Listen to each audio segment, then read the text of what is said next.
is Marty, and in case you haven't been following me, I can be found at martyewingyoga.com. And I am continuing finally with my series on downward dog. And I've been doing several tips to a good downward dog. This is tip number 4.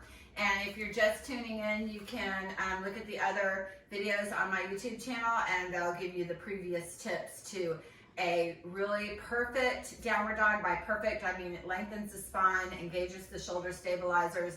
You won't overstretch your hamstrings or hurt your Achilles tendon, and you'll just have a really great posture that does so many things.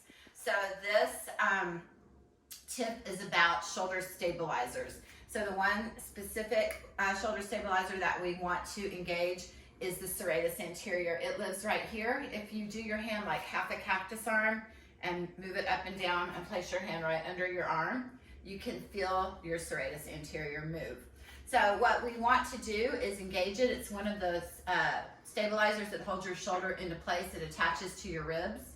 And if you look at my back when I make this scooping motion, so it's a V, with my elbows, you can see that I can lift it. And if you try that with me, you'll see and feel your shoulder stabilizers engage. It's very active through all of this area. So it's a lifting of the upper back right here, which is the rhomboids. All right, normally we squeeze our lower back together. We do that a lot. Squeeze the shoulder blades together, that's what I meant to say, not lower back, shoulder blades. But we want to broaden. Okay, so when you come into downward dog, I'll start in tabletop. Hands forward of shoulders, fingers spread nice and wide. This is on another video on the YouTube on downward dog tips. Pressing into the pad knuckle, the index finger. This might feel odd, but you're going to bend your elbows a little bit, soft bend, and move them inward towards the midline of the mat, lifting the upper back. It becomes a lot of upper body work. You can also squeeze your hands towards each other, which we'll talk about later, to activate the pectorals. And then dig your toes in the mat. Keep your knees bent, heels don't touch, torso reaches towards the spine. That's a little review there, but notice my upper back. And you can get closer on it if you want. It is lifted.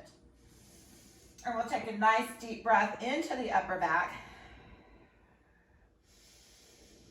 As I ease into the pose, I move my torso closer to my thighs, and again, lift the upper back. And then we'll bring the knees down. And that is a much more active downward dog through the upper body. Also, you can use a block to train yourself between your elbows, and it's going to help you to activate that muscle group.